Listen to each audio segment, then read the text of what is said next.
Assalamualaikum warahmatullahi wabarakatuh. Waalaikumsalam warahmatullahi. Innal hamdalillah nahmaduhu wa nasta'inuhu wa nastaghfiruh wa na'udzu billahi min shururi anfusina wa sayyiati a'malina. Man yahdihillahu fala mudilla lahu wa man yudlilhu fala hadiya lahu. Asyhadu an la ilaha illallah wahdahu la syarika lah wa asyhadu anna Muhammadan abduhu wa rasuluh alladzi la nabiyya wa la rasula ba'dah. Kaum muslimin yang dirahmati oleh Allah Subhanahu wa taala, kita memuji Allah Azza wa Jalla yang telah memberikan banyak nikmat kepada kita. Kita memuji Allah Azza wa Jalla yang dengan taufik dan nikmatnya semua kebaikan-kebaikan kita menjadi sempurna. Dan kita memuji Allah Azza wa Jalla yang telah memberikan kita hidayah untuk tergerak menuju kebaikan, memperbaiki kualitas ibadah kita kepada Allah Azza wa Jalla. Karena tidaklah Allah Azza wa Jalla menciptakan kita di muka bumi ini kecuali untuk bersujud dan beribadah kepada Allah Azza wa Jalla. Sebagaimana disebutkan dalam surah Al-Dzariyat ayat 56, Allah Azza wa Jalla mengatakan, "Ma khalaqtul jinna wal insa illa liya'budun." Tidaklah aku ciptakan jin dan manusia kecuali untuk beribadah kepadaku. Gerak tingkah laku kita, lalu kemudian sujud kita, ibadah kita, sholat malam kita, maka semua tadi merupakan bentuk penghambaan kita kepada Allah Subhanahu wa Ta'ala. Dan tatkala Allah Azza wa Jalla memberikan jalan kepada kita untuk memperbaiki semua kebaikan yang kita kerjakan di muka bumi ini, yaitu berubah ibadah kepada Allah Azza wa Jalla, maka ini boleh jadi ini kita husnuzan kepada Allah, berprasangka baik kepada Allah Azza wa Jalla, itu merupakan tanda di mana Allah kehendaki kebaikan bagi kita. Karena Rasul Shallallahu Alaihi Wasallam ketika ditanya para sahabatnya tentang takdir, yaitu Rasul mengatakan bahwa kita ini sudah tentukan surga dan nerakanya. Maka para sahabat mengatakan, ya Rasulullah, afala natakidu. Kalau demikian, kita ini sudah tentukan akhir hidup kita, nanti di neraka ataupun surga. Nanti akhirnya kita menjadi orang yang celaka atau orang yang selamat, maka untuk apa kami beramal ya Rasulullah? Maka Rasul mengatakan, kullu muyassarun lima khuliqalah. Segala sesuatu itu dimudahkan untuk apa ia diciptakan di atasnya. Kalau seorang hamba ditakdirkan menjadi orang yang selamat, maka Allah akan berikan jalan untuk memperbaiki ibadah dia kepada Allah Subhanahu wa Ta'ala. Sebaliknya, orang yang ditakdirkan celaka, maka seluang apapun waktunya, seluas apapun kesempatan yang Allah berikan kepadanya ketika di dunia, maka tidak mampu menggerakkan dia untuk menuju ibadah kepada Allah Subhanahu wa Ta'ala. Kemudian salawat serta salam semoga terlimpah kepada junjungan kita, teladan kita, Nabi Agung Muhammad Sallallahu Alaihi Wasallam, yang mana dia bukan hanya memerintahkan kepada umatnya. Ya Aisyah radhiyallahu taala anha ketika ditanya oleh Urwah bin Zubair radhiyallahu taala anhu tentang bagaimana perangnya Rasul Sallallahu Alaihi Wasallam, maka Aisyah radhiyallahu taala anha menjawab, "Kana khuluquhul Quran." Maka perangnya Rasul Sallallahu Alaihi Wasallam adalah Al-Quran. Apa yang termaktub di dalam Al-Quran tentang perintah, maka Rasul adalah orang yang pertama mengerjakannya. Dan apa yang termaktub di dalam Al-Quran tentang larangan, maka Rasul SAW adalah orang yang paling jauh terhadap larangan tadi. Maka ketika Allah Azza wa Jalla menyebutkan tentang bagaimana karakter orang yang bertakwa kepada Allah Azza wa Jalla, di dalam Al-Quran Allah mengatakan, وَالَّذِينَ يَبِيتُونَ لِرَبِّهِمْ سُجَّدًا وَقِيَامًا. Dan orang-orang yang beriman kepada Allah, orang-orang yang layak menjadi atau menyandang gelar ibadur Rahman, hamba Allah Azza wa Jalla, zat yang maha pengasih, adalah mereka yang yabituna li rabbihim, yang mereka berkhulwat di malam hari dengan Rabbnya, sujada wa qiyamah, dalam kondisi sujud dan dalam kondisi berdiri, yaitu mengerjakan salat malam. Begitupun Allah Azza wa Jalla ketika menyebutkan tentang bagaimana karakter orang yang bertakwa kepada Allah, maka Allah mengatakan kanu qalilan minal laili ma yahja'un wa bil ashari hum yastaghfirun. Mereka ini sedikit sekali merebahkan punggungnya ketika di malam hari. Dan ketika mendekati waktu sahur, maka mereka banyak meminta ampun kepada Allah Subhanahu wa taala. Begitupun ketika Allah Azza wa Jalla menyebutkan tentang mereka orang-orang yang memiliki iman yang sempurna. Maka Allah Azza wa Jalla mengatakan tatajafa junubuhum 'anil madaji', yaitu lambung-lambung mereka jauh dari tempat tidur mereka. Tidak banyak tidur ketika malam hari. Yad'una rabbahum khawfan wa tama'a wa mimma razaqnahum yunfiqun. Yang mana mereka beribadah kepada Rabbnya dalam kondisi tunduk, takut, wa tama'a, dan rasa cinta, wa mimma razaqnahum yunfiqun, dan mereka banyak menginfakkan apa yang Allah karuniakan kepada mereka. Semua ayat yang berisi tentang anjuran, karakter orang yang bertakwa, karakter ibadur rahman, dan lain sebagainya, maka Rasul Shallallahu Alaihi Wasallam adalah orang yang paling tinggi, orang yang paling mengamalkan semua yang termaktub di dalam Al-Quran tadi. Kaum muslimin dirahmati Allah Azza wa Jalla. Dengan demikian, seringkali kita jarang merasa malu ketika ngaku umat Rasul Shallallahu Alaihi Wasallam, cinta kepada Nabi Alaihi Wasallam. Tapi ketika dibandingkan tentang bagaimana sholatnya beliau, bagaimana sholat malamnya beliau, bagaimana tahajudnya beliau, maka kita merasa menjadi orang yang paling terpinggirkan, orang yang paling belakang mengikuti Rasul Shallallahu Alaihi Wasallam. Oleh karena itu, muslimin rahmati Allah Subhanahu Wa Taala, melalui kajian ini dan juga program diselenggarakan oleh belajarsalat.com. Semoga Allah Azza wa Jalla karuniakan surga Allah Azza wa Jalla untuk mereka yang menginisiasi program ini. Dan juga semoga Allah berikan tingkatan yang tinggi untuk antum semua yang turut hadir di kajian-kajian seperti ini atau acara seperti ini. Dan jangan sampai acara yang demikian ini hanya berhenti 40 hari selesai. Oh, programnya sudah selesai, tahajudnya selesai. Tidak. Ini 40 hari ini apa? Sebagai pembiasaan kita. Jangan sampai 40 hari selesai, terus ya udah selesai. Terus udah ada, kok udah bangun lagi? Udah ada yang ngingetin lagi. Udah ada yang ngingetin lagi. Berarti kita bangun, kita sholat malam, ya cuman karena adminnya gedor-gedor di WA. Nah, kalau adminnya udah nggak ada, maka sebagian kita lemah imannya, akhirnya tidak mau sholat lagi. Nah, jangan jadikan apa? Jangan jadikan ini sebagai apa?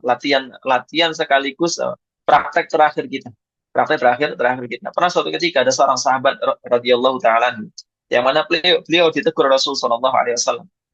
Rasul SAW mengatakan di dekat beliau, ini nggak langsung nyebut namanya. Beliau mengatakan ni'mar rajulu Abdullah. Sebaik-baik laki-laki adalah Abdullah. Ini Abdullah kan banyak jumlahnya. Ada Abdullah bin Mas'ud, Abdullah bin Abbas, Abdullah bin Umar, dan lain sebagainya. Tapi di sana saat itu adalah Abdullah bin Umar radhiyallahu ta'ala. Sebaik-baik laki-laki adalah, atau sebaik-baik orang adalah Abdullah.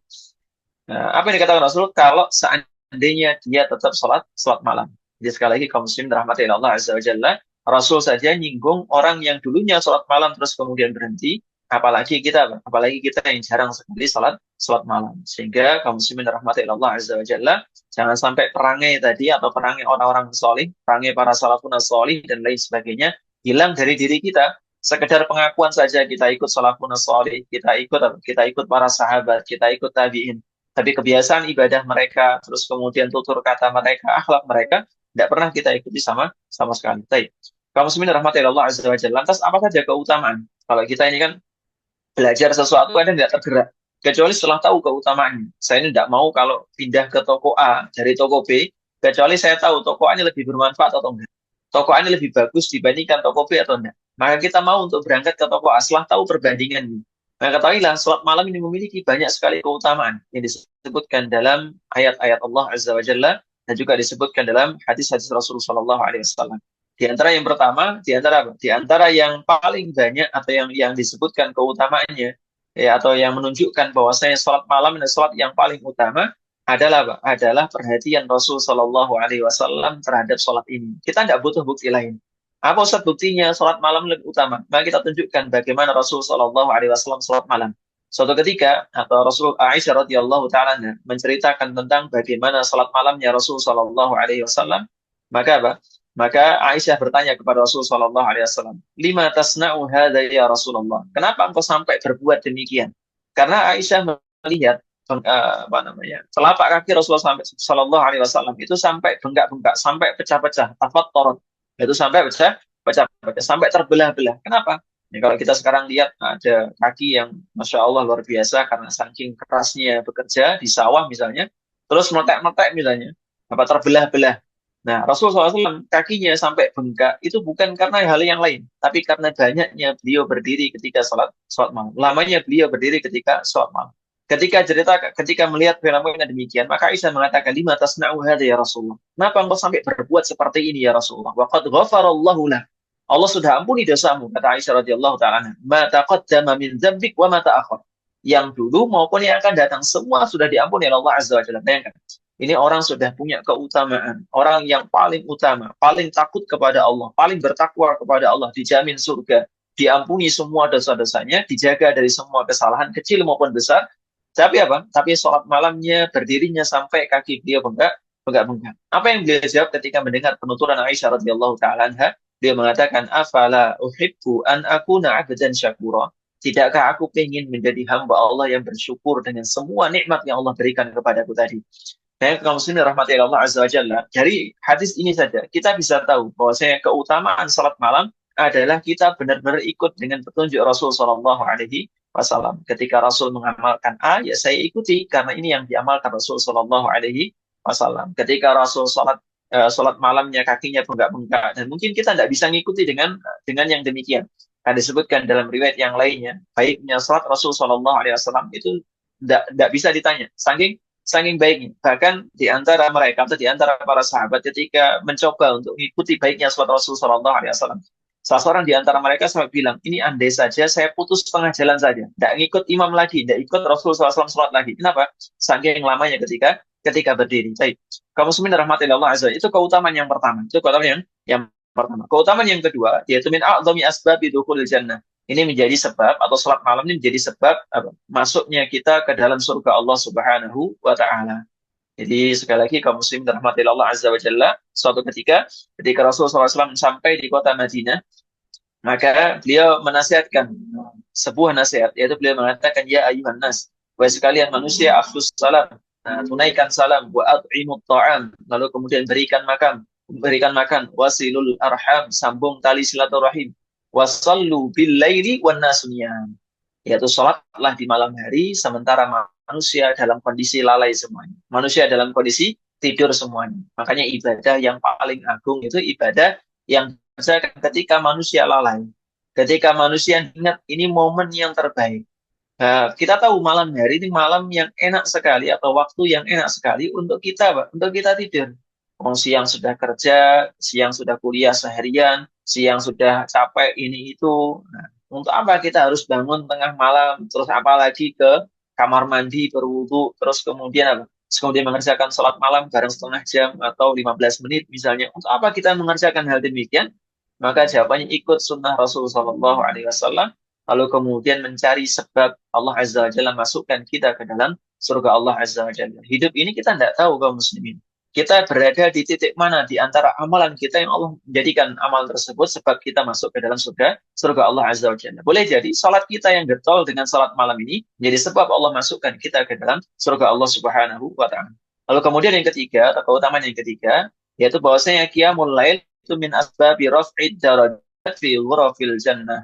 Menjadi sebab Allah angkat derajat seorang hamba nanti di surga Allah Azza wa Jalla. Dan kita tahu surga itu bertingkat-tingkat. Surga itu bertingkat-tingkat. Ada level-levelnya. Ini level orang tidak pernah sholat malam, tapi mengerjakan yang wajib semuanya. Ya, ada levelnya. Begitupun orang yang mengerjakan wajib, terus kemudian ditambah dengan sholat malam, ditambah dengan sholat rawatib dan lain sebagainya. Dan mengerjakan sholat malam ini menjadi sebab seorang hamba angkat derajatnya di hadapan Allah Subhanahu wa ta'ala. Sebagaimana dikatakan Rasul sallallahu alaihi wasallam, inna fil jannati ghurafan yura dhahiruha min batiniha. Sungguhnya nanti di surga ada kamar-kamar, ada ruangan-ruangan yang mana apa? Yang mana luarnya nampak dari dalamnya. Wa batinuha min dhahiriha. Begitupun dalamnya nampak dari luarnya. A'addaha Allah Ta'ala liman at'ama ta'am. Maka Allah siapkan ruang-ruang ini untuk mereka yang gemar memberikan makan orang-orang miskin. Wa alanal kalam, yang mereka melembutkan perkataan mereka kepada orang lain. Wa taba'as siyam, dan yang sering merutinkan puasa. Wa afsas salam, dan mereka yang sering mengucapkan salam. Wa shalla bil laili wan nasu niyam, dan sering mengerjakan salat malam sementara manusia dalam kondisi terlelap. Itu yang ketiga. Yang keempat, di antara faidah atau keutamaan salat malam adalah al-muhafizuna ala qiyamil lail muhsinuna mustahiquna li rahmatillah wa jannati. Dan ini yang paling utama. Hidup ini kita harapkan apa lagi selain surga Allah Subhanahu wa taala. Kita getol ibadah, kita getol berbuat baik kepada orang, kita ngasih makan orang lain, kita berbakti kepada kedua orang tua kita melembutkan perkataan kita. Untuk siapa semua hal tadi? Jawabannya adalah untuk meraih ridha Allah Subhanahu wa taala, untuk meraih rahmat Allah Subhanahu wa taala. Dan di antara amalan yang kita jadikan sebab rahmat Allah turun kepada kita atau kita layak untuk menyandang rahmat Allah Azza wa Jalla adalah dengan salat malam. Ya, di antaranya firman Allah Azza wa Jalla, walladzina yabituna li rabbihim sujjadan wa qiyama. Dan orang-orang yang layak menyandang gelar ibadur rahman adalah mereka yang Mereka yang berkhulwat kepada Rabb-nya dengan sujud wa qiyamah, dengan sujud maupun dengan berdiri. Terus kemudian yang keenam, di antara keutamaan mengerjakan salat malam adalah syahidalahum bil imanil kamil. Allah persaksikan untuk orang-orang yang demikian adalah iman yang sempurna. Iman yang sempurna. Kenapa kok dikatakan ini menjadi iman sempurna atau penyempurna iman? Ya jawabannya, Pak. Jawabannya karena tidak semua orang mampu untuk bangun sholat malam 2 rakaat saja. 2 rakaat saja. Jangan kan 2 rakaat, 1 rakaat saja. Maka tidak semua orang bisa. Apa yang mereka kalahkan? Ya mereka kalahkan hawa nafsunya. Hawa nafsunya. Bukankah Rasulullah SAW mengatakan, la yu'minu ahadukum hatta hawahu tabi'an hatta apa namanya, kata Rasul, tidaklah sempurna keimanan salah seorang di antara kalian sampai hawa nafsunya mengikuti bima ji'tu bihi, yaitu mengikuti apa yang aku datang dengannya, yaitu Al-Quran dan juga hadis Rasul Shallallahu Alaihi Wasallam. Jadi Rasul memerintahkan atau mencontohkan sholat malam. Allah menyebutkan keutamaan sholat malam. Ya kita ini apa? Kita ini kalau pengen imannya sempurna atau di antara indikator iman kita sempurna adalah kita mengerjakan sholat malam. Kemudian yang berikutnya di antara keutamaan salat malam adalah nafallahu at-taswiyata bainahum wa baina ghairihim. Allah tidak akan nyamakan mereka dengan yang lainnya. Ini orang ini beda dengan yang lain. Ini spesial ini. Ada ini di antara hamba-hamba yang VIP, hamba-hamba yang spesial. Dan di antara kespesialan orang-orang yang rajin mengerjakan ibadah sunnah, termasuk di antara salat malam, adalah Allah akan cinta kepada hamba tadi. Bukankah Allah Azza wa Jalla mengatakan dalam sebuah hadis qudsi, tidaklah seorang hamba mendekat kepadaku, ma taqarraba ilayya 'abdi. Tidaklah seorang hamba mendekat kepadaku uh, yang lebih aku cintai dengan sesuatu tadi mimma aftaratuhu alaih, kecuali dengan sesuatu yang aku wajibkan untuknya. Seorang hamba mengerjakan sholat sunnah, seorang hamba mengerjakan sholat wajib, mengerjakan umrah yang wajib, mengerjakan puasa yang wajib, menunaikan zakat. Ini semuanya Allah Azza wa Jalla akan apa? Akan Allah cintai dengan cara yang demikian. Dan kata Allah Azza wa Jalla, dan tidaklah hamba tadi terus-menerus mengerjakan yang wajib, lalu menambahnya dengan yang sunnah, hatta uhibbah, sampai aku mencintai hamba tadi. Jadi salat malam kita ini menjadi sebab Allah Azza wa Jalla cinta kepada hambanya. Dan kalau Allah Azza wa Jalla cinta kepada hamba, maka disebutkan dalam hadis qudsi yang lain, yang artinya maka dia akan melihat aku akan menjadi penglihatannya. Lalu kemudian aku akan menjadi tangan yang dia berbuat dengannya. Aku akan menjadi pendengaran yang ia mendengar dengannya. Artinya apa? Semua anggota tubuh kita ini akan berada di bawah perlindungan Allah Subhanahu wa Ta'ala. Kemudian yang berikutnya, di antara keutamaan yang lainnya, bahwasanya qiyamul lail mukaffiratun lisayyi'at.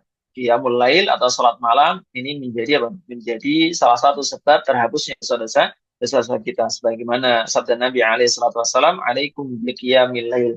Tetaplah kalian mengerjakan salat malam. Fa innahu da'bus salihina min qablikum atau da'bus salihina qablakum. Sungguhnya sholat malam ini menjadi perangai orang-orang soleh sebelum kalian. Jadi indikator orang soleh itu bukan orang yang ya, pakainya songkok terus, pedi terus, kemudian bukan pula orang yang apa? Bukan pula orang yang pakai baju koko terus tiap hari, enggak. Tapi di antara perangainya ditunjukkan dengan perilaku tadi, itu mengerjakan sholat malam. Ini perangainya orang soleh. Dan Rasulullah mengatakan, wahwa qurbatun ila rabbikum wa mukaffirun lisayyi'at. Ini bentuk pendekatan kepada Rabb kalian dan bisa menghapuskan kesalahan atau dosa wa min hatun lil asam, dan menjadi penghapus dosa-dosa. Baik. Kaum muslim dirahmati Allah Azza wa Jalla, itu di antara keutamaannya. Dan keutamaan yang terakhir yang kita sebutkan pada pertemuan kali ini, sebenarnya masih banyak sekali keutamaan, adalah bahwa sholat malam itu lebih utama dari amalan-amalan sunnah dibandingkan apa? Yang setelah sholat fardu ya. Amalan sholat yang paling utama setelah sholat fardu adalah sholat malam. Sebagaimana hadis Rasulullah Shallallahu Alaihi Wasallam, afdalus siyami ba'da Ramadan syahrullahil muharram. Sebenarnya puasa sunnah yang paling utama dikerjakan setelah puasa wajib adalah puasa di bulan Muharram. Dan juga seutama-utama sholat setelah maktubah, setelah sholat wajib adalah apa? Adalah sholatul lail, yaitu sholat yang dikerjakan di malam hari. Baik. Kaum muslimin rahmati Allah Subhanahu wa taala. Dan masih banyak keutamaan yang lainnya yang kalau kita baca, maka apa? Maka semakin menambah motivasi kita untuk apa? Untuk mengerjakan salat malam. Baik. Kaum muslimin rahmati Allah Azza wa Jalla. Kita bersyukur kaum muslimin. Kalau kita punya teman saling ingetin dalam kebaikan, kita bersyukur. Karena nanti semuanya akan apa? Akan boleh jadi menolong atau menjadi syafaat bagi yang lainnya. Ini fulan pernah salat malam bareng saya. Kok bareng? Iya. Ya karena di WA terus kemudian manut mengerjakan sholat, terus kemudian WA balik mengerjakan sholat, saling mengingatkan kehidupan atau pertemanan yang seperti apa yang lebih indah dibandingkan pertemanan yang demikian. Jadi hubungan yang seperti apa yang lebih indah dibandingkan hubungan ketika di dalamnya seorang saling mengingatkan satu sama sama lainnya, diingatkan tentang ibadah, diingatkan tentang dosa, diingatkan tentang kematian dan lain sebagainya. Baik. Kaum muslimin rahmati Allah azza wa jalla. Lantas kita masuk ke pembahasan sedikit masalah fikihnya. Karena pada umumnya pembahasan fikih sholat malam ya sama dengan pembahasan fikih pada sholat fardu. Tidak ada bedanya. Jadi kalau tata caranya, bagaimana cara rukuknya, iktidalnya, semuanya sama. Semuanya sama. Namun ada beberapa pembahasan fikih yang mungkin berbeda dengan pembahasan yang lainnya. Yang pertama tentang adadu rakaatihi, yaitu tentang adadu rakaatihi. Apa? Jumlah rakaatnya. Sebenarnya berapa sih jumlah rakaat sholat malam itu? Maka apa? Maka dikatakan oleh Syekh Sa'id Al-Qahtani rahimahullah taala, dia mengatakan sungguhnya bilangan salat malam itu laisa lahu adadun makhsusun. Tidak ada bilangan khususnya. Artinya apa? Boleh sebanyak-banyaknya kalau memang pengen. Bagaimana Nabi alaihi wasallam mengatakan salatul laili masna masna, salat malam itu dikerjakan dua-dua. Tidak kasih batas itu berapa. Yang penting dua-dua aja dikerjakan terus. Maka fa idza khasyiya ahadukumus subha shalla rak'atan wahidatan tutiru lahu ma qad shalla. Kalau misalnya seandainya khawatir sudah masuk waktu subuh, maka itu sudah salah satu rakaat saja sebagai penutup atau menjadi salat witir. Baik. Kaum muslimin rahmati Allah azza wa jalla. Itu hukum asalnya. Jadi hukum asalnya tidak ada batasan tuh. Berapa jumlah rakaat salat malam yang ingin kita kerjakan tidak ada batasan. Semaksimal mungkin, selama-lama mungkin kita berdiri. Tapi yang lebih utama kata Syekh Al-Qahtani adalah sebanyak 11 rakaat. Ya, 11 rakaat atau 13 rakaat. Karena apa? Karena dijelaskan langsung dalam hadis Rasul Shallallahu Alaihi Wasallam yang diriwayatkan dari Aisyah radhiyallahu taala anha.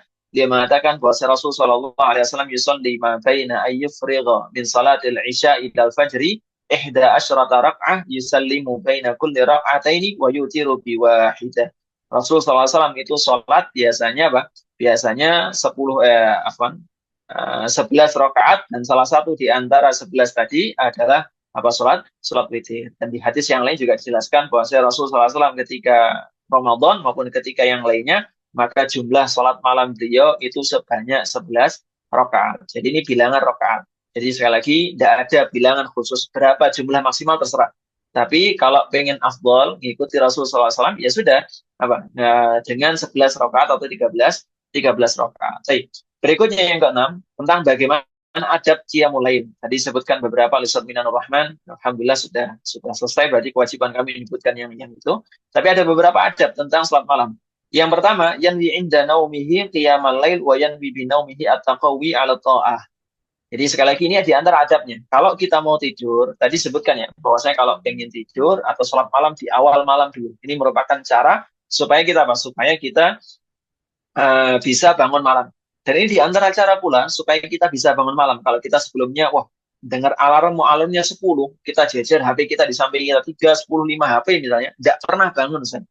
Nah, jangan-jangan apa? Jangan-jangan memang sejak awal kita tidak pernah niat sama sekali. Jadi di awal ketika tidur sudah tidur. Ini nyetel alarm setengah empat ya cuma di setel aja. Tapi tidak ada tuh kerentak yang kuat. Oh, saya pengen sholat malam, barang serakaat saja. Pengen sepertiga malam terakhir kita jumpai misalnya.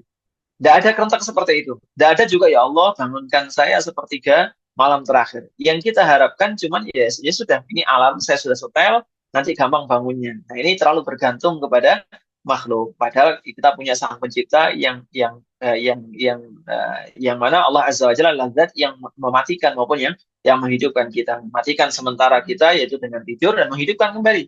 Jadi kalau misal malam ini saja, kalau sebelumnya susah sekali bangun salat malam, coba malam ini panjenengan niatkan semuanya ketika sebelum tidur berdoa kepada Allah, ya Allah bangunkan di sepertiga malam terakhir. Tapi kalau sudah Allah bangunkan sepertiga malam terakhir, ya jangan merem lagi.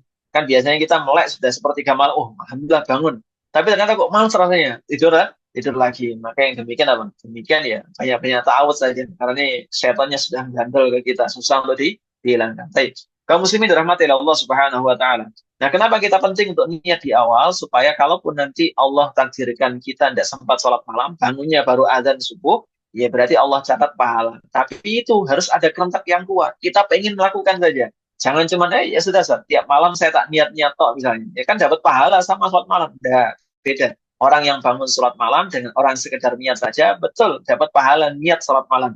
Tapi apa? Tapi tidak dapat pahala sebagaimana orang yang ketika berdiri di sepertiga malam terakhir benar-benar bangun, ambil wudhu, lalu kemudian apa? Lalu kemudian bangun di sepertiga malam malam terakhir. Baik. Kaum muslimin rahmati Allah azza wajalla. Yang kedua, adab yang kedua, yamsahun nauma an wajhihi indal istiqamah, yaitu mengusap wajahnya atau mengusap bekas tidurnya di wajahnya ketika bangun. Jadi supaya apa? Supaya kita ini punya semangat. Orang itu bikin males tetap di tempat bikin males tidak mau bangun sholat malam ya karena dia tetap gulang-gulung di tempat tidur di kasur. Makanya apa? Makanya enggak apa? Makanya enggak semangat sholat malam. Coba disandingkan di dekatnya misal satu bak air misalnya. Dan ketika bangun langsung masukkan tangan ke apa namanya? Langsung diciduk namanya misalnya di jebornya, gayungnya, lalu kemudian diambil diusapkan di wajah supaya bangun tadi. Maka yang demikian apa? Yang demikian akan menjadikan kita lebih semangat mengerjakan sholat malam. Dan Rasulullah SAW ketika bangun di malam hari, maka apa yang beliau lakukan? Maka beliau segera bersiwak, berzikir kepada Allah, lalu kemudian bersiwak. Zikirnya apa? Zikirnya di antara la ilaha illallah wahdahu la syarikalah, lahul mulku wa lahul hamdu wa huwa ala kulli syai'in qadir. Subhanallah, alhamdulillah, wa la ilaha illallah, wallahu akbar, wa la hawla wa la quwwata illa billahil aliyyil azim. Rabbi firli. Rabbi firli. Jadi kalau bangun malam hari, supaya kita semangat, bangun sholat malam, coba amalkan zikir ini. Insya Allah nanti, biasanya Ustadz Minan sudah menyiapkan tulisan untuk zikir yang seperti ini. Antum tunggu saja di belajar sholat.com. Tapi nanti boleh di-share insya Allah. Baik. Berikutnya kaum muslimin rahmatillah Allah azza wa jalla. Lalu kemudian setelah selesai bangun sempurna, karena dimulai dari zikir, bangun sempurna. Yang ketiga adalah adabnya mulai dengan sholat yang ringan terlebih dahulu. Yang bikin kita malas sholat malam itu karena sudah membayangkan di awal ini sholat bakal panjang ini. Saya tidak mau pendek-pendek, eman kalau bangun sholat malam seperti 3 malam terus pendek. Tidak, justru Rasul itu menganjurkan agar kita membukanya dengan apa? Dengan sholat yang ringan. Kerjakan 2 rakaat dengan cara apa? Dengan cara baca Al-Kafirun, baca Al-Ikhlas. Makanya apa? Maka ini di antara bentuk sunnah Rasul Shallallahu Alaihi Wasallam. Diriwayatkan dari Aisyah radhiyallahu anha, dia mengatakan karena Rasul Shallallahu Alaihi Wasallam, Rasul Sallallahu Alaihi Wasallam idza qama minal lail, ketika bangun malam hari, liyusalliya untuk mengerjakan sholat, maka apa? Maka iftataha salatahu bi raka'ataini khafifatain. Maka beliau memulai sholat dengan 2 rakaat yang ringan. Dimulai ada pemanasan dulu. Kita kalau misalnya mau ngeluarin sepeda motor misalnya dari dalam rumah, lama nggak digunakan, atau terus kemudian atau bermalam semalam suntuk misalnya, semalamnya dan semalam dingin sekali misalnya, nggak mungkin kita langsung nyalakan langsung gas misalnya, nggak mungkin. Pasti dinyalakan starter dulu lalu kemudian tinggal. Kenapa kok ditinggal? Dipanasin dulu biar panas. Maka orang yang ketika bangun sholat malam ya jangan langsung ngegas, oh saya tak baca Bismillah, tak bawa mushaf, langsung kemudian Bismillah, saya tak baca Al-Baqarah dari awal sampai juz 1 habis. Ya apa yang terjadi? Nanti 2 rakaat, di rakaat yang kedua paling, karena masih dalam kondisi ngantuk-ngantuk, tidak biasa, ini baru pertama kalinya ikut belajar sholat. Baru pertama kalinya sholat malam setelah bertahun-tahun tidak sholat malam. Lalu kemudian ikut lalu membaca surah Al-Baqarah misalnya. Nah, juz 1 juz misalnya. Apa yang terjadi? Ya rakaat kedua paling dia milih baca surah Al-Ikhlas. Kenapa? Ya karena sudah selesai, berhenti semangatnya. Atau katakanlah masih baca juz 2, tapi nanti tidak mau bangkit lagi. Kenapa? Oh, capek. Capek. Padahal apa? Padahal ya, ini momen. Kita mau bangun saja sudah sebuah kebaikan. Kita mau mengerjakan sholat, ini kebaikan berikutnya. Dan kita mengerjakan sholat dengan tenang, dengan perasaan senang, perasaan rindu. Ini juga kebaikan yang berikutnya. Jadi panjenengan jangan memupuskan kebaikan-kebaikan tadi. Ingat kita sabda Rasul Shallallahu Alaihi Wasallam, wa innallaha la yamallu hatta tamallu. Allah itu tidak pernah bosan untuk memberikan pahala kepada kita. Mau kita amalannya sebanyak apapun, Allah tidak akan kehabisan untuk mengasihkan rahmatnya kepada kita semuanya. Tapi hatta tamallu, sampai kalian sendiri yang bosan. Nah, amal yang terlalu menggebu-gebu di awal itu biasanya cepat bosan ya. Jadi mulai dengan rakaat yang tinggi. Yang keempat di antara adabnya adalah yustahabu ayyakuna tahajjudu fi baiti. Yang utama mengerjakan tahajud atau sholat malam ada di rumahnya. Nah, ini enggak harus dimaknai harus rumah kita sendiri, enggak. Ya kalau kita nginep di rumah orang di kamar, ya kerjakan di kamarnya. Kalau kita nginep di hotel, kerjakan di kamar hotelnya, bukan di lobi hotel, tapi di kamar hotel. Baik. Yang berikutnya al-mudawamatu ala qiyamil lail wa adamu qat'ihi, dan muhafadzah, yaitu berusaha rutin, jangan diputus-putus. Setahun sudah semangat, besoknya ada sesuatu, akhirnya enggak semangat lagi, hilang lagi. Maka jangan demikian. Paling tidak kalau kita tidak mau bangun sepertiga malam terakhir, coba sholat malamnya dipindah saja di awal malam. Dipindah di awal malam. Terkait waktunya nanti akan kita bahas insya Allah ta'ala. Baik. Kaum muslimin dirahmati Allah azza wa jalla. Yang keenam, di antara adabnya kalau memang ngantuk, maka jangan maksa sholat. Kalau memang ngantuk, jangan maksa sholat. Ngantuk maksudnya adalah kalau ketika antum berdiri, panjenengan berdiri semuanya, itu sudah tidak konsen baca surah, tidak konsen baca Al-Fatihah, maka yang demikian sudah ngantuk, sudah tidur saja. Tapi kalau alasannya ini jadikan, oh Ustaz saya ngantuk, nggak usah sholat. Ini tiap hari alasannya demikian, ya ini bukan ngantuk. Tapi tidak tahu diri. Allah sudah ngasih kita taufik untuk bangun sholat malam, kok malah jadi dimanfaatkan. Kita tidak capek, kita tidak kerja seharian pun, kita tidur juga mulai habis isak pas langsung tidur misalnya. Kok masih alasan ngantuk? Makanya alasan orang malas, bukan alasan orang yang memang benar-benar ngantuk, untuk menghilangkan ngantuknya dia tidur terlebih dahulu. Dan kita contoh bagaimana Rasulullah SAW. Beliau itu sholatnya nggak kok semalam suntuk tiap hari, enggak. Tapi bangun, terus kemudian tidur lagi, bangun lagi, bahkan menjelang subuh, beliau apa? Dia merebahkan badannya supaya nanti ketika sholat subuh apa? Nampak segar, nggak seperti orang yang ketika subuh kuyu wajahnya lesu, terus kemudian tidak bersemangat, tidak bergairah. Karena apa? Karena saya kebanyakan sholat malam. Ini kan meninggalkan sesuatu yang wajib demi sesuatu yang sunnah. Atau sholat malam misalnya semalam suntuk terus kemudian menjelang subuh ketiduran, subuhnya nggak dikerjakan. Ini juga apa? Ini juga maghrur. Kita tertipu dengan sesuatu yang sunnah. Baik. Kaum muslimin dirahmati Allah Azza wa Jalla. Kemudian yang ketujuh di antara adabnya adalah membangunkan keluarga. Jangan bangun sendiri. Surga itu jangan diisi sendiri. Panjenengan punya keluarga, punya istri, punya anak, ya bangunkan mereka ketika jenengan sudah sholat malam. Meskipun yang ikut program ini itu panjenengan sendiri, maka jangan lupakan keluarga kita. Kita kan pengen keluarga kita ini ikut masuk surga bersama kita. Maka jangan biarkan mereka tidur sendiri sementara kita sholat. Tidak apa-apa. Saya tak sholat sendiri nanti di surga saya tak sama bidadari saya, nggak sama istri saya. Ini kan apa? Ini kan menangi diri. Hendaknya apa? Hendaknya kita sebagai seorang muslim, sebagai seorang kepala keluarga, sebagai seorang pasangan, maka ingatkan pasangan kita untuk berbuat kebaikan. Tapi bukankah Allah Azza wa Jalla mengatakan, "Ku anfusakum wa ahlikum nar." Jaga diri kalian dan juga keluarga kalian dari api neraka. Dan Rasulullah SAW memuji, yaitu dengan mengatakan, "Rahimallahu 'abdan." Semoga rahmat Allah turun kepada seorang hamba, yang mana dia ketika bangun malam hari, kemudian membangunkan keluarganya, dan kalau tidak mau dipercikkan air. Nah ini kalau saya bapaknya tidak mempan dipercikin air, ibu-ibu boleh siram mau nggak apa-apa. Tapi ya diukur ya, di kerucut nih pakai gelas juga tidak ada masalah. Tapi kaum muslimin dirahmati Allah Subhanahu wa taala. Lantas ketika sholat malam, apakah boleh seorang menjaharkan bacaan? Maka boleh dalam sholat malam itu jahar maupun sir. Jadi boleh panjenengan jahar supaya semangat. Kalau sir ngantuk, Ustaz. Karena ada beberapa orang dulu ketika di SMA kan biasanya SMA atau anak SMA ada sholat malam bareng gitu. Doa sebelum ujian nasional itu langsung sholat malam bareng-bareng satu sekolahan misalnya, atau yang mau saja datang ke musola sekolahan misalnya.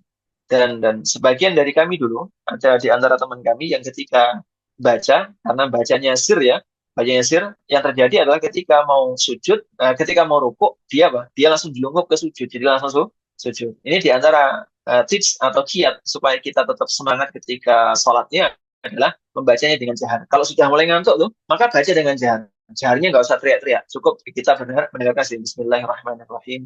Alhamdulillahirabbil alamin. Arrahmanirrahim. Atau di nada-nada dengan nada yang panjenengan suka, tidak ada masalah. Nada suaranya bagus, pakai Ibn Rashid misalnya, atau misalnya pakai Sa'ad Al-Ghamidi dan lain sebagainya, tidak ada masalah. Supaya apa? Supaya ya ada semangat di dalam diri kita untuk apa? Untuk tetap sholat malam. Baik.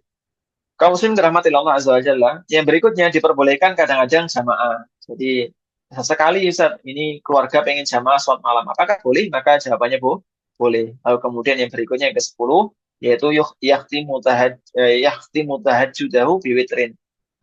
Tahajudnya ditutup dengan witir. Jadi sholat malam terakhir itu adalah sholat witir. Jadi jadikan witir sebagai penutup. Yang ke-11 yahtasibun naumata wal qumah. Artinya apa? Artinya seorang hendaknya berharap pahala dari tidur dan bangunnya. Jangan cuma pahala bangunnya saja, pahala tidur juga harus digapai. Dengan cara apa? Niat tadi. Bermain di area niat tadi. Kalau panjenengan bisa main di area niat, maka apa? Maka insya Allah Ta'ala pahala kita akan numpuk di hadapan Allah Subhanahu wa Ta'ala. Yang ke-12, tulul qiyam ma'a kasratir ruku' was sujud. Yaitu memperpanjang berdiri disertai dengan memperbanyak rukuk dan juga sujud. Artinya kalau misalnya apa namanya eh, sholatnya misalnya 11 rakaat, ya sudah, qiyamnya diperpanjang misalnya. Atau apa? Kalau misalnya sholatnya 11 rakaat, qiyamnya boleh dibagi rata lah, supaya tidak panjang-panjang banget, supaya tetap semangat sampai 11 rakaat, maka qiyamnya dibagi rata. Tapi kalau apa? Tapi kalau misalnya sholatnya sedikit, ya sudah, qiyamnya diperpanjang. Baik. Kaum muslimin rahmatillah Allah azza wa jalla. Dalilnya adalah sabda Nabi alaihi wasallam, "Afdhalus sholati tulul kunut." Yaitu sebaik-baik sholat adalah sholat yang paling panjang kunutnya. Kunutnya itu maksudnya berdirinya. Jadi ketika berdiri lama, nah, karena memuji Allah Azza wa Jalla, membaca surah dan lain sebagainya. Tidak ada masalah panjenengan bawa mushaf terus kemudian baca Bismillahirrahmanirrahim. Baca dari mushaf dibuka-buka, tidak ada masalah. Selama gerakannya diperlukan saja. Baik. Kaum muslimin dirahmati Allah Subhanahu wa taala. Baik. Itu adab yang ke-10 atau ke-11. Berikutnya, apa saja yang bisa kita lakukan supaya kita bisa bangun malam? Maka di antara tips yang diberikan oleh Syekh Sa'ad Al-Kahfani rahimahullah ta'ala adalah yang pertama, ma'rifatul fadli qiyamil lail. Kita tahu keutamaan sholat malam. Dan kita sudah bahas tadi. Kita tahu keutamaannya, kita tahu betapa agungnya sholat malam, kita tahu bagaimana para salaf kita, orang-orang salih ya, sebelum kita, itu mereka membiasakan sholat malam semuanya. Maka kita akan lebih bersemangat untuk mengerjakan sholat malam, untuk bangun malam hari. Yang kedua, ma'rifatul kaidi syaiton, mengetahui makar syaiton. Syaiton itu makarnya luar biasa pintar. Ini sebelum tidur kita disibukkan dengan tugas, sibukkan dengan pekerjaan, akhirnya tidurnya kemalaman, dan nanti gak bangun malam. Ini semua tipu daya kayak syaiton. Padahal kita bisa tuh, tak tidur awal malam saja, nanti tengah malam bangun, atau akhir malam bangun, lanjutkan tugas-tugas saya.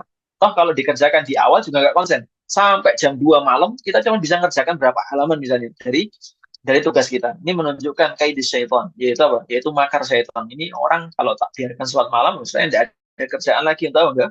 Udah, ya terus diberikan makar. Jangan jangan bangun malam dulu. Wong Allah ngasih rukhsah, Pak. Bayangkan, ngasih makarnya itu bagus sekali.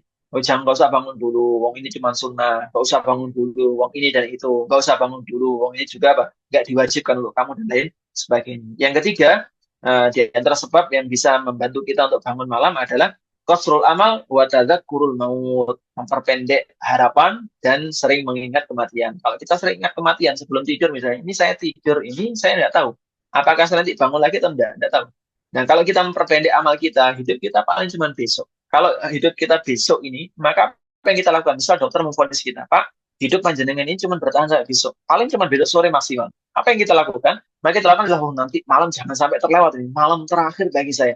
Maka orang kalau memperpendek harapannya hidup di dunia ini, atau saya ini tidak bakal lama, kematian ada di hadapan saya, dan maka dia akan bersiap-siap sebaik mungkin supaya amalannya menjadi amalan terbaik ketika akhir hayatnya. Sebagaimana nasihat Ibnu Umar radhiyallahu taala, dia mengatakan, "Idza amsayta fala tamtadhiris sabah."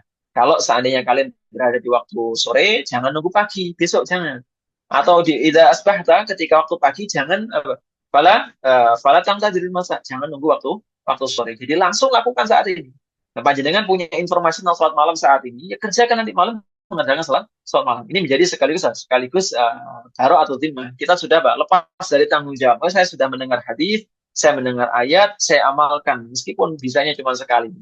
Ya besok lagi sudah susah sekali bangun malam. Tapi apa? Tapi nanti kita punya hujah di hadapan Allah. Saya sudah sempat mengamalkan, tapi berikutnya saya qadarul terhalang dengan kaidis syaitan, dengan makar syaitan. Yang keempat, iktina musihha wal faraq. Manfaatkan momen sehat dan juga momen apa? Momen luang. Jadi kadang-kadang kita ini baru ingat, oh enak ya sholat malam. Setelah apa? Setelah sakit. Ketika sakit baru ngerasain, oh jaduk nolak, saya sholat malam tak enak daripada saya tidur terus-terusan. Terus kemudian yang kelima, al-hirsu 'alan naumi mubakkiran. Ini sebagaimana disebutkan Ustaz Minan tadi, bahwa saya segera tidur awal. Ini yang membantu kita untuk apa? Untuk bangun di malam hari. Yang keenam, al-hirsu 'ala adabin naumi, semangat mengerjakan adab tidur. Jadi jangan langsung geletak blek habis main HP, bahkan orang sibuk main HP gini sampai tertidur misalnya. Ini bukan adab-adab tidur yang disyariatkan di dalam Islam. Jadi adab tidur dalam Islam yang baca surah ayat kursi dulu, baca Al-Ikhlas, Al-Falaq, An-Nas ditiupkan, lalu kemudian baca zikir-zikir sebelum tidur, atau membaca doa sebelum tidur yang disunahkan Rasul Shallallahu Alaihi pas sholat. Ini di antara adab-adab tidur, atau wudhu terlebih dahulu, lalu kemudian miring ke sisi sebelah kanan. Nah, kalau orang berusaha mengamalkan atau mengakhiri hari-harinya dengan sesuatu yang diajarkan Allah Azza wa Jalla, maka Allah akan mudahkan dia untuk bangun sholat malam. Jadi kalau panjenengan mak geletak saja, maka jadi akan susah, Pak. Susah bangun malam. Baik. Yang ketujuh, alinayatu bijumlatil asbab allati tu'inu ala qiyamil lail. Mencari sebab yang bisa membantu kita untuk bangun malam. Alarm disetel, pesan ke keluarganya, Pak nanti bangunkan saya, Bu nanti bangunkan saya. Saya tidak bangun, ini sudah sekian kali ikut belajar sholat, ikut tahajud, misalnya ikut acara ini, tapi tidak pernah bangun malam. Saya pengen nanti bangun malam. Maka apa? Maka ya sudah, cari semua sebabnya. Entah alarm dikeraskan di telinganya dan lain sebagainya. Baik, kaum muslimin rahmati Allah Subhanahu wa taala. Itu di antara adab-adab atau di antara hal yang perlu kita perhatikan atau sebab-sebab bisa membantu kita untuk mengerjakan sholat malam. Baik, kaum muslimin rahmati Allah Azza wa Jalla. Lantas bagaimana dengan orang yang biasa sholat malam? Ini sudah sering sholat malam, lalu kemudian apa? Lalu kemudian dia suatu ketika tidak sempat mengerjakan malam, ketiduran, karena kecapean dan lain sebagainya. Maka para ulama mengatakan boleh dikerjakan di siang hari setelah matahari terbit syaf'an, yaitu dengan mengerjakan atau menggenapkan, bukan lagi ganjil. Ini kata Syekh Sa'id Al-Qahtani. Jadi pendapat yang diikuti Syekh Sa'id Al-Qahtani rahimahullah taala adalah apa? Adalah mengerjakan sholat malam di siang hari karena sudah kebiasaan di malam hari tapi terputus, tapi dengan cara syaf'an, yaitu dengan cara menggenapkan, bukan lagi dengan apa? Dengan apa namanya? dengan ganjil alias dengan mengerjakan sholat witir. Allah taala itu yang mungkin bisa kami sampaikan. Tapi ada satu hal lagi yang terakhir, yaitu boleh sholat malam dengan duduk. Jadi tidak usah ragu-ragu, panjenengan boleh duduk ketika mengerjakan sholat malam. Kalau susah berdiri alias ini berat, Ustaz, kaki untuk berdiri berat sekali, maka daripada kita ngambil keutamaan berdirinya tapi sholat kita kok aras-arasan, maka mending kita duduk tapi sholat kita semangat. Baik. Di antara hal yang membantu lagi mungkin yang bisa kami sampaikan adalah berusaha untuk menghafalkan Al-Quran. Ini akan lebih bermanfaat atau bisa membantu kita untuk bangun sholat malam. Karena biasanya orang yang sibuk dengan hafal Al-Quran, sibuk murojaah, sibuk ngulang-ulang, atau sibuk baca Al-Quran, maka dia akan semakin rindu untuk mengulang-ulang bacaan Al-Quran di sholatnya. Karena itu momen terbaik di mana dia berhadapan dengan Rabbnya Allah Azza wa Jalla. Demikian yang bisa kami sampaikan tentang masalah sholat malam. Jika ada diskusi yang bisa kami sampaikan, yang bisa untuk sampaikan dan kami bisa jawab, atau Ustaz Mina jawab, maka dipersilakan. Sallallahu alaihi wasallam Muhammad, alhamdulillah rabbil alamin. Baik, jazakumullah khairan Ustadz Muhammad Nur Fakih. Bagi teman-teman yang mau bertanya bisa raise hand atau chat. Ini, Alhamdulillah Ustadz Muhammad Nur Fakih saat ini menempuh S2 di Malaysia di Universitas Malaya, Ustadz ya? Malaya, betul. Ya, Alhamdulillah. Di sana hujan, Ustadz? Wah, sering hujan, alhamdulillah. Oh iya. Tiap hari. Baik, ini ada Ibu Rara, silakan. Enggak. Di open mic. Hostnya coba diganti ke saya, Ustaz. Hostnya, saya oh sudah. Sama menjalankan. Baik. Silakan Ibu. Iya, Ustaz. Assalamualaikum warahmatullahi wabarakatuh, Ustaz. Waalaikumsalam. Alhamdulillah, ini saya sebagai salah satu peserta belajar sholat tahajud itu merutinkan. Iya, saya pengen bertanya gini, Ustaz. Jadi waktu awal saya ikut itu memang rasanya tuh karena dulu tidak terbiasa, jadi berat memang. Jadi begitu waktu hari pertama, kedua saya sholat itu kaget dan dapatnya cuma hanya 2 rakaat saja, ditambah cuma 1 karena habis itu keburu adzan. Nah itu awalnya saya niatnya kan sholat tahajud, witirnya tuh belum, tapi karena keburu adzan, kemudian saya niat sholat tahajud itu, kemudian apa boleh niat yang tadinya sholat tahajud itu yang satu begitu dengar adzan, kemudian saya rubah niat jadi sholat witir. Satu itu apakah boleh begitu? Karena tadi sebelum sholat Isya saya tidak sholat witir, jadi saya pengen menutup malam tuh pada saat sholat tahajud tadi. Terus makin ke sini alhamdulillah ya mulai rutin.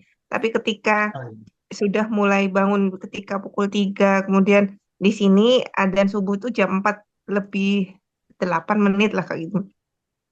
Nah, Ya, dalam Masya Allah. waktu 1 jam itu saya nggak bisa dapat 8 atau 11 rakaat itu karena apa ya Ustadz? Karena mungkin saya bacaannya karena pelan, jadi hanya saya dapat cuman 6 rakaat paling Ustadz. Kemudian udah keburu kayak deket-deket subuh, jadi saya langsung mengakhiri dengan witir. Itu kalau 6 rakaat itu apakah masih boleh? Gitu? Maksudnya nggak apa-apa gitu Ustadz, kayak seperti itu. Terus saya karena merasa kalau misalnya sholat malam tuh pengennya juga sambil berdoa, jadi kayak kayak semua tuh seperti jadi banyak hal yang saya tuh jadi keinget ya apa ya Ustaz jadi kok kayak muhasabah gitu ya apa eh, jadi banyak sekali setelah sholat baru saya tuh angkat tangan untuk berdoa pada saat itu bener nggak gitu saya masih awam banget gitu Ustaz itu aja Ya. sih yang saya pengen ini saya sudah alhamdulillah sudah sampai ke hari ke-15 insya Allah itu makin ke sini makin saya juga makin bisa lah maksudnya bangun di tengah kesibukan ya udah tua tapi masih lumayan lah maksudnya masih kuat untuk kalau berdiri ya kadang kalau capek duduk dengan hanya Ya. keterbatasan saya cuman hafal cuman juz 30 aja gitu maksudnya nggak yang banyak-banyak mungkin seperti yang lain jadi ngulang-ngulang juz itu aja Ustadz itu aja mohon di penjelasannya Ustadz. Ya. Assalamualaikum warahmatullahi wabarakatuh. Baik. Kaum muslimin dirahmati oleh Allah Subhanahu wa taala. Ini pertanyaan bagus-bagus sekali. Insyaallah ada 3 pertanyaan. Pertanyaan pertama tentang memindahkan niat. Apakah diperbolehkan mindah niat dari sholat malam ke sholat tahajud? Ini biasanya Ustaz Minan bakal pengen untuk bahas di artikelnya. Tapi ada satu kaidah di mana para ulama menetapkan kalau memindahkan niat dari sholat mutlak ke sholat mutlak yang lain maka diperbolehkan. Sholat mutlak itu seperti ya sholat malam pada umumnya itu adalah sholat mutlak. Artinya sholat yang dikerjakan di malam hari saja, tidak terikat dengan satu sebab tertentu, maka ini sholat termasuk di antara sholat mutlak. Dan ini diperbolehkan untuk mengubah niat. Misal ketika baru takbir misalnya, selesai takbir baca surah Al-Fatihah, lalu kemudian terdengar subuh misalnya, ini sudah kerjakan sholat witir atau memindahkan niat ke sholat witir, maka yang demikian tidak ada masalah. Wallahu ta'ala. Itu yang pertama. Yang kedua, tentang masalah apakah boleh kalau cuma sholat dapatnya 6 rakaat saja. Jadi ini pertanyaan yang sekaligus menjadi teguran bagi kita semua ya. Ibu Rara tadi, Masya Allah, sudah ikut 15 hari.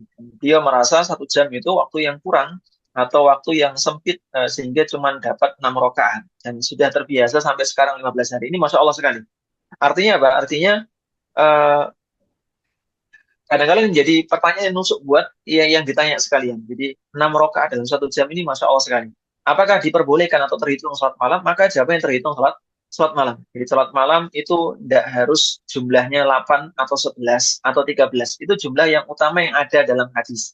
Adapun jumlah maksimalnya terserah panjenengan. Adapun jumlah minimumnya yang penting apa? Sholatul laili masna masna. Sholat malam itu dua-dua. Atau bahkan kalau seandainya kita tidak punya waktu lagi, momen tidak punya waktu, bangun mepet subuh, kita kerjakan sholat 1 rakaat, apakah terhitung sholat malam? Maka jawabannya juga tetap terhitung sholat malam. Itu yang kedua. Yang ketiga, tentang masalah doa tadi, apakah boleh dipanjatkan setelah sholat malam karena banyaknya unek-unek kita? Maka jawabannya tidak ada masalah. Allah Azza wa Jalla ketika menceritakan tentang karakter orang yang bertakwa, maka Allah mengatakan, dan mereka yang menjauhkan lambung mereka dari tempat-tempat tidur mereka. Lalu kemudian Allah mengatakan wahum bil ashari wabil ashari hum yastaghfirun, dan ketika waktu sahur mereka memperbanyak mohon ampun kepada Allah Subhanahu wa taala. Perhatikan bagaimana Abdullah bin Umar radhiyallahu taala ketika mendekati waktu subuh, maka beliau itu memanjatkan doa kepada Allah Azza wa Jalla salat malam, lalu kemudian memanjatkan doa, lalu kemudian bertanya kepada budaknya, apakah sudah masuk waktu subuh? Belum. Maka apakah sudah mendekati waktu sahur? Belum. Maka beliau tetap mengangkat tangannya untuk meminta ampun kepada Allah Azza wa Jalla. Maka sekali lagi, apakah boleh yang demikian? Maka jawabannya boleh. Justru yang demikian ini adalah momen yang terbaik. Allah Azza wa Jalla mengatakan, Nabi Azza mengatakan, yang zilu Rabbuna tabaraka wa ta'ala. Sungguhnya Rabb kita, Allah Azza wa Jalla, Rabb kita Allah Azza wa Jalla, itu turun di sepertiga malam terakhir. Fi kulli sulusil laili al-akhir. Yaitu di sepertiga malam terakhir. Dan Allah Azza wa Jalla mengatakan atau menyeru kepada hamba-hambanya Allah Azza wa Jalla mengatakan, barang siapa di antara hambaku atau mana di antara hambaku yang meminta kepadaku, fa'utiyah, aku akan memberikannya. Dan mana di antara hambaku yang dia mohon kepadaku, aku akan kabulkan. Mana di antara hambaku yang meminta ampun kepadaku, maka aku akan ampuni dia. Jadi sekali lagi, kalau muslim rahmati Allah Azza wa Jalla, justru momen sepertiga malam terakhir ini bertepatan dengan turunnya Rabb kita di langit. Turunnya Rabb kita di langit dunia. Sehingga apa? Sehingga memungkinkan atau besar kemungkinan doa-doa di waktu-waktu tadi ada doa-doa yang mustajabah di hadapan Allah Subhanahu wa taala. Nah, ketika kita ini ngeluh, doa saya kok tidak banyak dikabulkan misalnya. Kemarin kan sudah mendengar kajian Ustaz Ihsanul Faruqi ya. Nah, doa saya nggak banyak dikabulkan ya. Jangan-jangan kita tidak pernah bangun malam untuk memanjatkan doa kepada Allah Azza wa Jalla. Momen di mana Allah paling banyak ngasih apa? Ngasih pengabulan doa, kok malah kita hilang dari peredaran. Jadi sekali lagi boleh, bahkan itu waktu yang paling utama untuk kita mengeluarkan semua unek-unek kita. Di semua unek seharian tadi kita capek, kita berkeluh kesah, sudah tumpahkan semua di sepertiga malam terakhir. Maka insya Allah akan dapat jawaban yang luar biasa. Baik, barakallahu fikum. Eh, ada pertanyaan di chat Ustaz. Ada Ibu Wiwit. Oh, nah. Ya. Assalamualaikum warahmatullahi wabarakatuh. Semoga Allah beri kesehatan dan keberkahan untuk Ustadz dan tim kajian malam ini. Amin ya rabbal alamin. Beliau bertanya, jika kita belum rutin untuk tahajud dan pada saat kita tidak terbangun malam untuk tahajud, apa boleh menggantinya di waktu setelah fajar? Kalau boleh, bagaimana cara mengerjakannya? Baik, jawabannya boleh. Ada dua macam kebiasaan nih. Yang pertama kebiasaan memang kita rutin kan. Jadi kita sudah dari beberapa tahun yang lalu sudah kebiasaan. Yang kedua kebiasaan ketika kita belajar. Saya pengen targetkan di 40 hari bisa rutin misalnya. Nah, maka di antara kebiasaan dari 40 hari ini kita diperbolehkan untuk mengqadha sholat malam kita di siang hari. Caranya adalah nunggu matahari selesai terbit dulu. Selesai terbit itu biasanya 1 jam lebih 15 menit dari awal masuknya waktu sholat subuh. Itu waktu matahari terbit. Nah, panjenengan kerjakan saja setelah waktu itu, lalu kemudian apa? Lalu kemudian kerjakan sebagaimana panjenengan kerjakan di hari-hari sebelumnya. Maka tidak ada masalah. Tapi kalau seandainya memang ganggang seminggu sholat, seminggu apa 1 kali dalam seminggu sholat, terus bulan depannya sholat lagi, terus dikodok, ini nggak boleh. Ini nggak boleh. Jadi jangan jadikan kebiasaan ngodoknya. Tapi kalau memang kita sudah rutin atau sudah biasa atau membiasakan diri, maka tidak ada masalah di qadha. Wallahu taala. Videonya stop. Tertutup sendiri. Coba Oh, panjenengan ini sendiri. Coba kasih akses. Baik, sebentar. Saya kasih akses dulu. Baik, ini ada Bapak Maidi. Bapak Sugeng, kami persilakan. Masya Allah. Assalamualaikum Ustaz, izin tanya Ustaz, ini terkait ada 2 pertanyaan. Yang pertama, saat tempat sepi ada kamar mandi. Kalau sholat malam itu di 1 rakaat sebelum adzan subuh dan rakaat kedua adzan subuh, apakah itu perlu ganti niat? Jadi sholat fajar. Yang kedua, waktunya kan mepet, ini subuh karena pagi. Di menit-menit terakhir apakah ini cukup 2 rakaat yang sisa waktunya untuk berdoa atau tetap untuk sholat? Misalnya ini Ustaz, cuma bisa 4 rakaat, 2 rakaat sudah terlewati, nanti kalau 2 rakaat ini kayaknya juga nabrak subuh, itu lebih baik untuk berdoa atau sholat gitu Ustaz. Demikian saja Ustaz. Terima kasih. Assalamualaikum warahmatullahi wabarakatuh. Waalaikumsalam warahmatullahi wabarakatuh.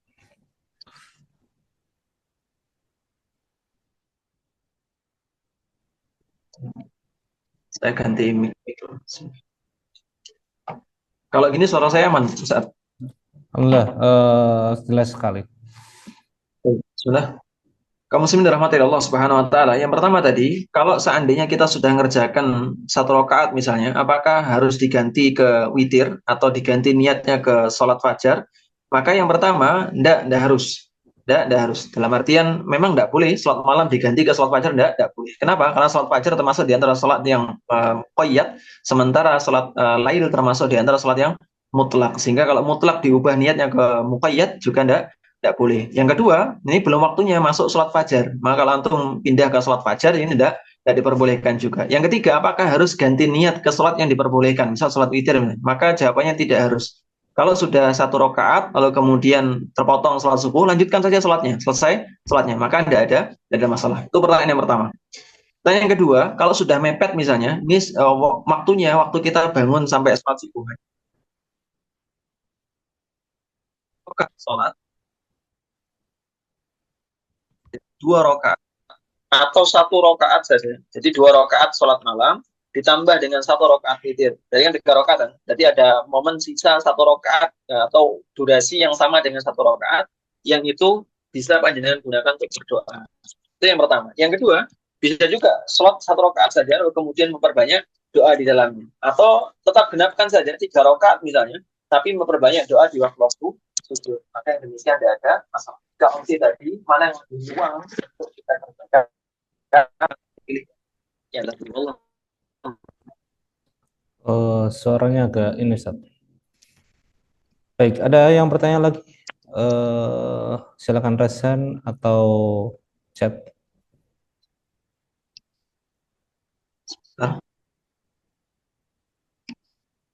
Di chat. Silakan raise. Ada yang bertanya? Sebentar ya.